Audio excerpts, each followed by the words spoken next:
কারোর যদি গলায় খাবার আটকে যায় তাহলে তাকে এভাবে বাঁকা করে ধরে পিঠে ৫ বার এভাবে চাপ দিবেন।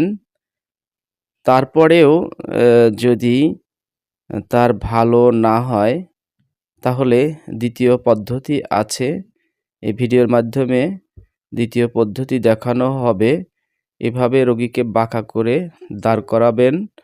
তার ২ পায়ের মাঝখানে আপনার ডান পা রাখবেন।